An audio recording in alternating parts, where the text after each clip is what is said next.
Hello friends, आप देख रहे हैं डिजिटल इंग्लिश सॉल्यूशन। इसमें मैं आपको translation Hindi to English present perfect tense पूर्ण रूप से बताने जा रहा हूं। सबसे पहले वाक्य की पहचान करते हैं। वाक्य की पहचान के लिए हमें क्या करना चाहिए? सबसे पहले हमें वाक्य के अंतिम शब्दों पर ध्यान देना है। वाक्य के अंतिम शब्द को यदि आप ध्यान देंगे तो आप जानते हैं कि इस काल के वाक्यों के अंत में चुका है, चुकी है, चुके हैं शब्द आता है। ये ध्यान रखेंगे, चुका है, चुकी है, चुके हैं शब्द आता है और वर्तमान में कार्य के समाप्त होने का आभास भी होता है, यानी पूर्ण रूप से कार्य समाप्त हो चुका है। इसके अलावा वाक्य में के अंत में हुआ है, हुए हैं, हुई है शब्द भी आता है। साधारण वाक्य के अनुवाद करने के नियम। सबसे पहले सभी कर्ता के साथ मुख्य क्रिया का तीसरा रूप लिखा जाता है, यानी third form of the verb is used with every subject. He seat तथा एक वचन के कर्ताओं के साथ सहायक क्रिया हैज का प्रयोग किया जाता है। Means he sit with he sit helping verb has is used. बी उद्देय तथा बहुवचन के कर्ताओं के साथ सहायक क्रिया हैव का प्रयोग किया जाता है। Means helping verb have is used with we, you, they and plural subject. अभी तक की अंग्रेजी 8 लिखा जाता है। अभी तक की अंग्रेजी 8 लिखा जाता है, ध्यान रखेंगे। Structure of sentence you can see here. Subject has have verb third form object, यानी सबसे पहले हम सब्जेक्ट कर्ता लिखते हैं, फिर सहायक कर्ता के अनुसार ही सहायक क्रिया हैज हैव का प्रयोग किया जाता है। और वर्ब का थर्ड फॉर्म ये ध्यान देंगे, हैज हैव और वर्ब का थर्ड फॉर्म ये वाक्य में प्रयोग में लाया जाता है और एट लास्ट हम ऑब्जेक्ट का उपयोग करते हैं। इस प्रकार के वाक्यों का अनुवाद का कुछ उदाहरण मैं आपको दे रहा हूँ। वह अपनी किताब खरीद चुका है, तो वह अपनी किताब खरीद चुका है, तो इसका अनुवाद क्या करेंगे? सबसे पहले कर्ता का चयन करके वह जो काम कर रहा है इस वाक्य में, सबसे पहले हम उसकी अंग्रेजी लिखते हैं वह जो है उसकी अंग्रेजी होगी ही। ये पुरुष है कि स्त्री, ये भी कंफर्म कर लेना चाहिए। अगर स्त्री होगा तो सी, अगर पुरुष होगा तो ही का प्रयोग करते हैं। अगर वाक्य के अंत में चुका है आया है तो ये पुरुष है, अगर यह चुकी है आया होता तो स्त्रीलिंग होता। तो ही के साथ सहायक क्रिया हैज, तो ही हैज बॉट, बॉट इसका थर्ड फॉर्म है। हिज बुक ये इसका ऑब्जेक्ट है, ध्यान देंगे। हम उसे तलाश चुके हैं, तो हम उसे तलाश चुके हैं, तो वी हैव क्या किए हैं? Searched him. तो बी इस वाक्य का सब्जेक्ट है। चूँकि ये छोटे छोटे वाक्य हैं, अभी आपको बड़े बड़े वाक्यों के भी अनुवाद बताए जाएंगे, तो यदि हमको छोटा सा अनुवाद आता है तो ही हम बड़ा अनुवाद कर सकते हैं। तो ध्यान दें, तो वी हैव, बी बहुवचन है इसलिए इसके साथ हैव का प्रयोग किया गया है।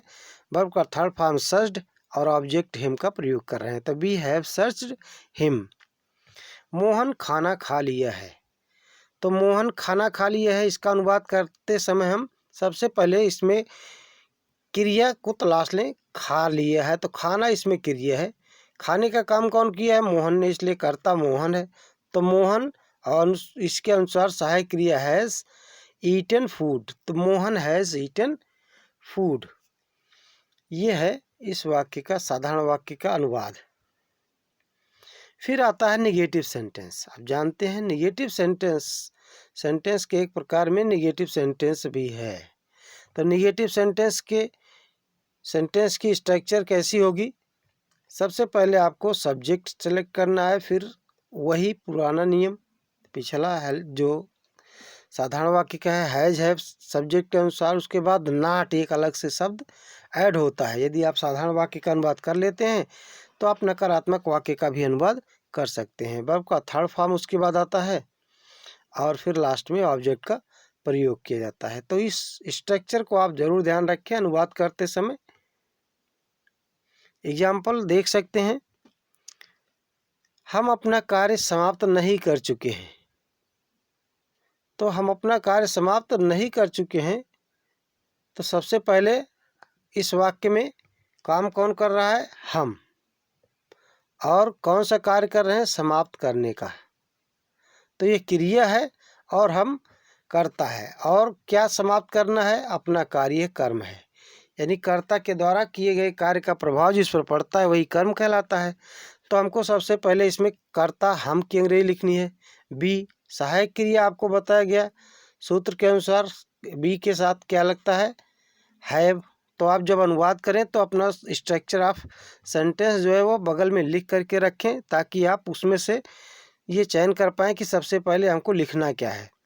तो जब डिसाइड हो जाए कि इसमें सब्जेक्ट यही है तो सब्जेक्ट को सबसे पहले, उसके बाद क्रिया हैव सहायक क्रिया, उसके बाद नॉट, फिर वर्ब का थर्ड फॉर्म फिनिश्ड, और फिर जो इसका ऑब्जेक्ट है उसको हम लिखते हैं। फिर वाक्य का अनुवाद करते समय अगला वाक्य देखते हैं, वह अभी तक अपने गांव नहीं, वह अभी तक अपना गांव नहीं छोड़ चुका है। तो वह अभी तक अपना गांव नहीं छोड़ चुका है, ये है इसका वाक्य। ध्यान रखेंगे, अपने नहीं बल्कि अपना गांव है, तो वह के साथ अपना लगता है। तो वह की अंग्रेजी ही, और उसके बाद सहायक क्रिया उसके साथ क्या लगेगी, हैज़।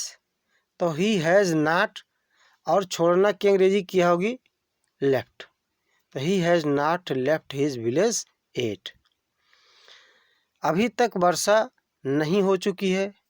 तो सब वर्षा, जब कोई इस तरह का वाक्य आता है तो उसकी शुरुआत इट से की जाती है, इसलिए वाक्य की शुरुआत इट से करते हैं। तो it has not rained yet. Police चोर को अभी तक नहीं पकड़ चुकी है। तो पुलिस, इसका काम, इसमें करता कौन है, पुलिस, तो इसलिए पुलिस की अंग्रेजी पहले। The police has not caught the thief. अब इंट्रोगेटिव सेंटेंस। इंट्रोगेटिव सेंटेंस मैंने पिछली बार भी बताया था कि कई प्रकार के वाक्य होते हैं। तो हम उसमें सबसे पहले क्या से शुरू होने वाले वाक्यों के अनुवाद के नियम के बारे में विस्तार से जानते हैं।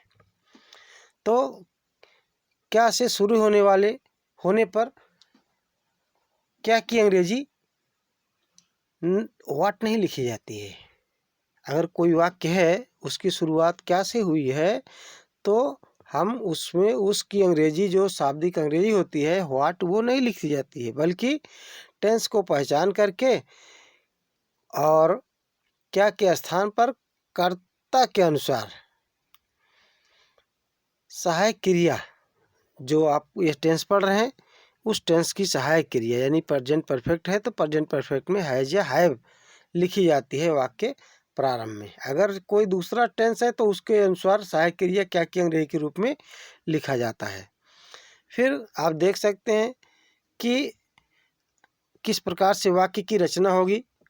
प्रेजेंट परफेक्ट के साधारण उस प्रश्नवाचक वाक्य की जिसकी शुरुआत क्या से होती है। तो सबसे पहले आप वाक्य में ये हैज या हैव, और वो भी कर्ता के अनुसार सेलेक्ट कर लें, फिर कर्ता का प्रयोग करें, फिर क्रिया का तीसरा रूप, और अंत में ऑब्जेक्ट का प्रयोग करें। एग्जाम्पल में देख सकते हैं, क्या तुम्हारा नौकर जा चुका है। तो हैज, तुम्हारा नौकर, यह एक वचन है, ध्यान देंगे, तुम्हारा को नहीं बल्कि नौकर को ध्यान में रख करके वचन का निर्धारण करेंगे। तो क्या तुम्हारा नौकर जा चुका है, तो हैज़ योर सर्वेंट गॉन।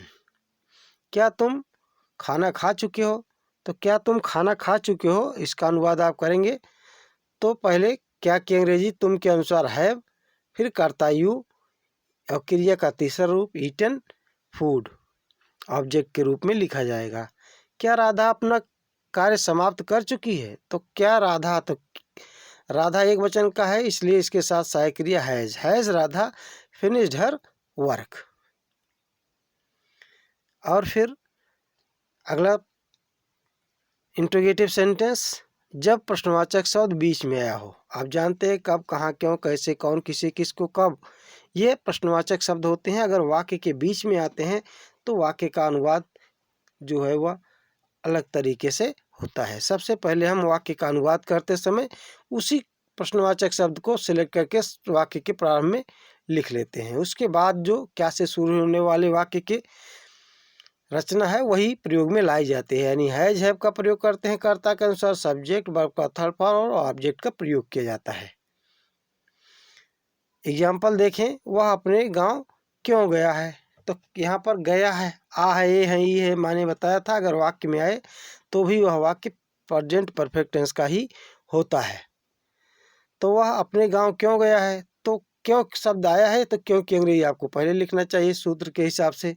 और उसके बाद फिर सहायक क्रिया कर्ता के अनुसार, वह करता है उसके अनुसार सहायक क्रिया है ही हैज है, फिर कर्ता का प्रयोग ही, फिर क्रिया तीसरा रूप लिखा जाता है गॉन टू हिज विलेज। तुम्हारा भाई अब अपना गांव क्यों छोड़ दिया है, तो तुम्हारा भाई इसमें करता है, तो छोड़ना इसकी क्रिया है। तो अपना भाई में तुम्हारा भाई में भाई मुख्य है, इसलिए भाई के अनुसार सहायक क्रिया हैज लगेगी। Why has your brother left his village. अगला वाक्य है, पुलिस चोर को कब गिरफ्तार कर चुकी है, तो व्हेन कब शब्द आया है तो इसकी अंग्रेजी पहले लिखिए व्हेन, और the police, when have the police arrested the thief. अब अगले प्रकार के वाक्य हैं इंट्रोगेटिव निगेटिव।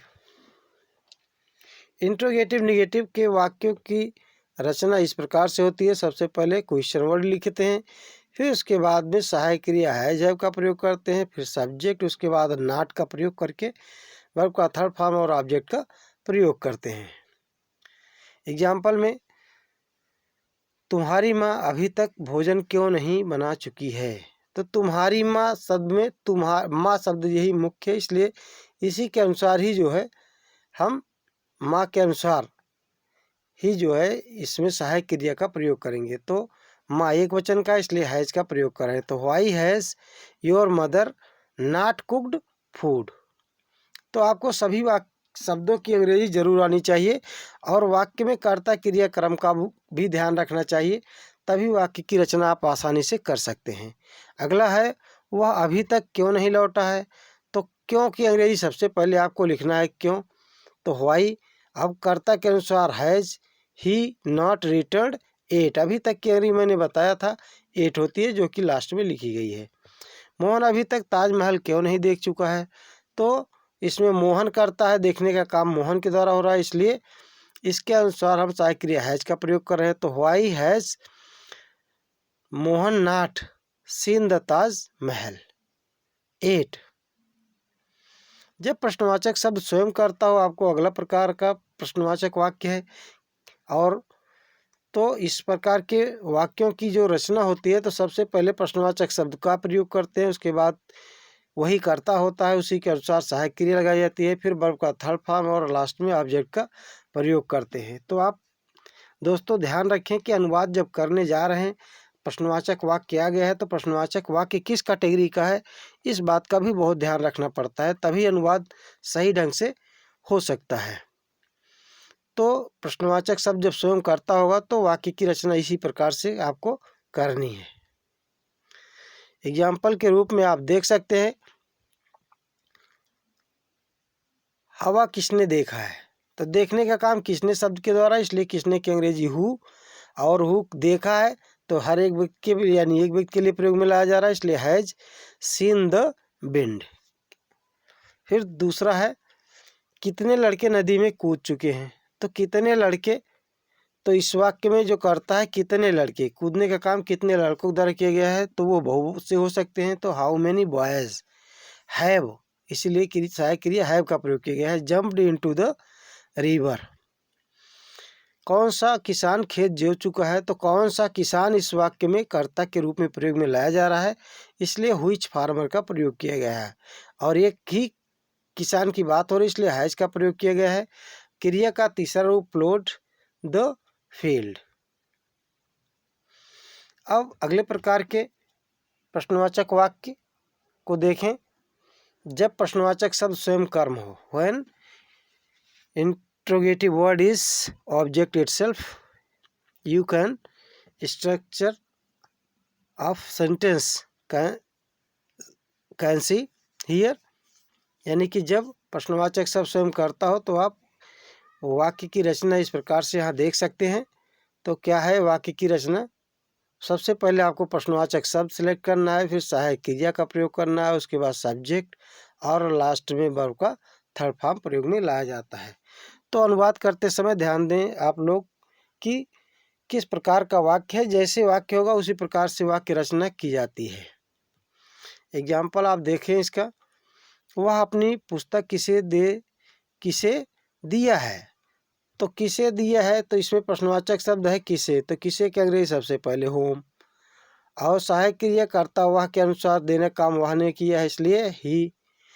और उसके बाद has he, home has he given his book.